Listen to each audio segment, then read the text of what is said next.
Vous pensiez avoir tout vu? Vous pensiez que la politique ne pouvait pas tomber plus bas? Accrochez-vous bien, ils sont tellement déconnectés de la réalité qu'ils pensent qu'un vlog va nous faire accepter de crever la dalle. C'est pas une blague. Bienvenue à toutes et à tous. Aujourd'hui, on ne va pas parler d'un complot lointain, d'une société secrète millénaire, non. On va parler d'un complot qui se déroule sous nos yeux, en direct sur nos écrans. Le Premier ministre, François Bayrou, lance sa propre chaîne YouTube. Vous croyez vraiment que c'est un hasard? Que le chef du gouvernement, à court d'idées, se transforme soudainement en créateur de contenu pour nous vendre l'austérité comme un produit de luxe? C'est l'aveu le plus spectaculaire, le plus pathétique de leur déconnexion totale. Ils ne nous comprennent plus, ils ne savent même plus comment nous parler. Alors ils tentent d'infiltrer nos plateformes, comme un parent qui s'inscrit sur TikTok pour espionner ses gosses. Sauf que là, le but n'est pas de surveiller nos chorégraphies, mais de nous faire avaler la plus grosse couleuvre budgétaire du siècle.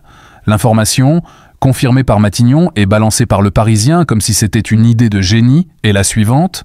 François Bayrou lance une série de vidéos et un podcast sobrement intitulé FB Direct. Rien que le nom est une insulte à notre intelligence. Direct. Qu'est-ce qu'il y a de direct dans une vidéo enregistrée, montée, validée par une armée de communicants, puis balancée sur une plateforme pour que vous la consommiez bien sagement?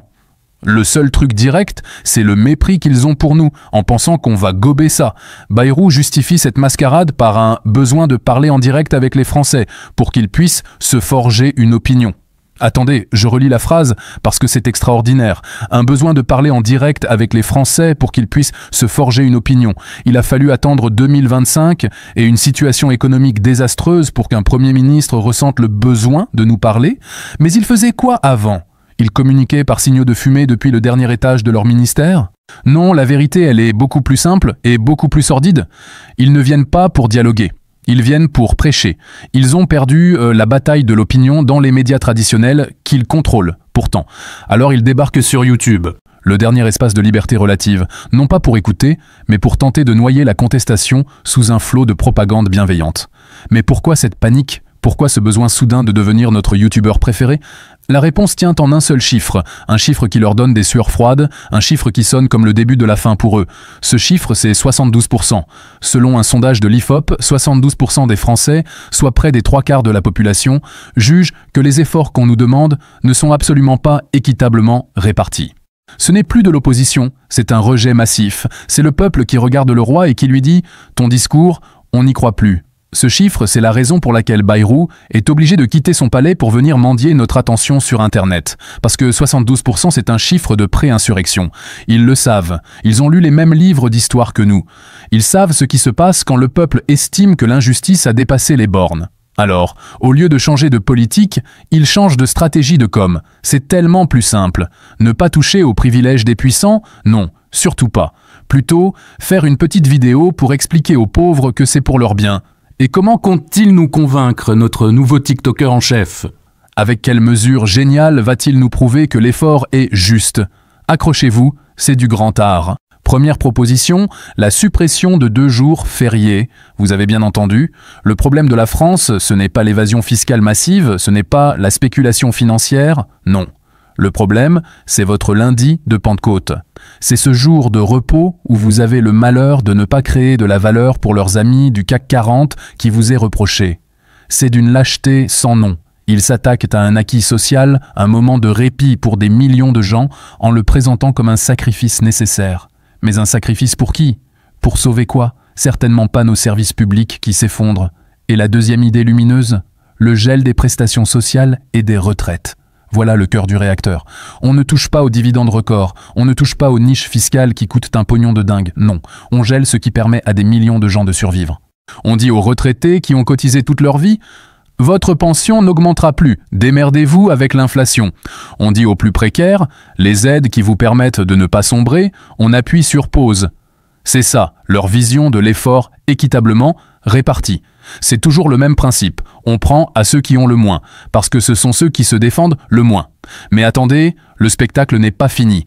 Pour faire passer cette purge, pour nous faire croire que tout le monde va participer, Bayrou nous a offert une mise en scène d'un cynisme qui dépasse l'entendement. C'est un détail que beaucoup ont raté, mais qui révèle toute l'arnaque. Où est-il allé pour faire sa grande déclaration, pour jurer, la main sur le cœur, que les plus favorisés soient eux aussi associés à cet effort commun?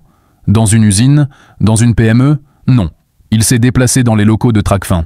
Tracfin, pour ceux qui l'ignorent, c'est l'organisme de lutte contre la criminalité financière, la cellule anti-blanchiment, anti-fraude fiscale, anti-financement du terrorisme.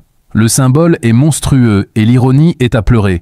Il va dans l'antre de la lutte contre l'argent sale, le lieu où l'on traque les milliards qui s'évaporent, non pas pour annoncer une offensive majeure, des arrestations, une récupération de cet argent volé à la collectivité.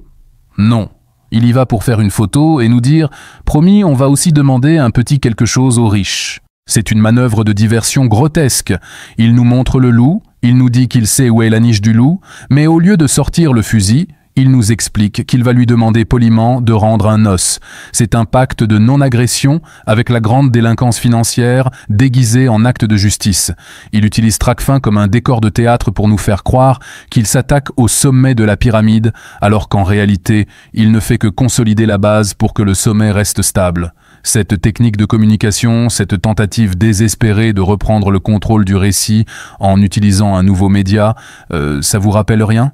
C'est pourtant une vieille recette. Les puissants ont toujours fait ça quand ils sentent que le vent tourne. Dans les années 1930, aux États-Unis, en pleine Grande Dépression, le président Franklin Roosevelt a lancé ses fameuses « causeries au coin du feu », des émissions de radio où il s'adressait directement au peuple américain. L'histoire officielle, celle qu'on vous vend, c'est qu'il rassurait une nation en crise. La vérité, c'est que c'était une opération de manipulation de masse magistrale. Pendant qu'il parlait d'une voix calme et paternelle, il faisait passer des plans qui sauvaient avant tout le système bancaire et les grandes fortunes, pas le petit peuple. Il utilisait le média le plus moderne de son temps pour calmer la colère et faire accepter l'inacceptable. Plus près de nous, en France, le général de Gaulle avait parfaitement compris la puissance de la télévision. Il l'utilisait pour court-circuiter les partis, les syndicats, la presse, et s'adresser directement aux Français pour imposer sa vision. Il créait un lien direct, mais un lien à sens unique. Un monologue du pouvoir. Bayrou, c'est la version Wish de Roosevelt et de Gaulle. Il tente la même chose avec YouTube, il veut créer l'illusion d'un dialogue, d'une proximité, pour mieux nous endormir. Sauf qu'il oublie un détail fondamental, un détail qui change tout et qui va transformer son opération de com en un fiasco retentissant. Ce détail, c'est que YouTube n'est pas la radio des années 30 ni la télé des années 60. Ce n'est pas un média passif. Sous sa petite vidéo bien propre, il y aura un espace commentaire, il y aura un compteur de likes et de dislikes. Et cet espace, ça ne sera pas Matignon, ça sera la vraie vie. Qu'est-ce qui va se passer, à votre avis? Sa première vidéo, FB Direct, va être l'un des plus grands moments de l'Internet français. Elle va se prendre un ratio de pouces rouges comme on n'en a jamais vu. Le bouton « Je n'aime pas » va fumer. Et les commentaires? Ah, les commentaires. Ça va être un poème, un déferlement de vérité crue, de colère froide, de témoignages de gens qu'il prétend vouloir aider en les saignant à blanc. Ça sera le plus grand sondage en temps réel. Et il ne sera pas à 72% de mécontents. Il sera à 99%. Son équipe de com va passer ses nuits à essayer de modérer, de supprimer les messages les plus virulents, mais ils seront débordés. Pour chaque commentaire effacé, 10 autres apparaîtront. Il voulait parler aux Français, les Français vont lui répondre. Et la réponse va être brutale. Cette initiative n'est pas un signe de modernité, c'est le chant du cygne d'une classe politique qui a perdu pied. Ils sont comme des colons découvrant une nouvelle terre et pensant pouvoir y planter leur drapeau sans résistance. Mais cette terre, c'est la nôtre. Et on ne les laissera pas la transformer en un champ de propagande. Leur déconnexion est telle qu'ils ne voient même pas le piège qu'ils se tendent à eux-mêmes. Ils pensent que c'est une opération de reconquête, alors que c'est une exposition publique de leur propre impuissance. En voulant se rapprocher de nous, ils ne vont faire que nous montrer à quel point ils vivent sur une autre planète. Une planète où l'on croit qu'en supprimant un jour férié, on sauve un pays. Alors oui, réjouissons-nous, François Bayrou devient youtubeur, tout va aller mieux. Il va nous expliquer, les yeux dans les yeux, pourquoi notre pouvoir d'achat qui s'effondre, c'est une chance. Pourquoi nos retraites gelées, c'est une opportunité, c'est merveilleux. C'est l'ultime preuve que ces gens ne sont plus qualifiés pour diriger quoi que ce soit. Pour résumer cette folie, on a un Premier ministre aux abois, terrifié par un sondage qui annonce une tempête sociale. Pour calmer le jeu, il propose des mesures qui frappent exclusivement les classes populaires et moyennes. Et pour vendre cette arnaque, il lance une chaîne YouTube pensant nous manipuler comme on manipule des enfants. C'est un plan parfait, mais un plan parfait pour l'échec. La vraie question n'est donc pas de savoir s'il va réussir à nous convaincre. Ça, on connaît déjà la réponse. La vraie question est, combien de temps encore allons-nous accepter que ces gens, qui ont besoin de devenir des influenceurs ratés pour oser nous parler, continuent de décider de nos vies ? Alors, croyez-vous à cette grande opération de communication ou est-ce juste l'ultime soubresaut d'un système à l'agonie? Dites-le moi en commentaire. Abonnez-vous, activez cette foutue cloche, mettez un pouce bleu si l'analyse vous a plu et allez faire un tour sur la boutique pour soutenir une parole vraiment libre. Faites attention à vous, la vérité dérange. À très vite pour une prochaine vidéo. Et n'oubliez jamais, tout ce qu'on vous raconte n'engage que vous.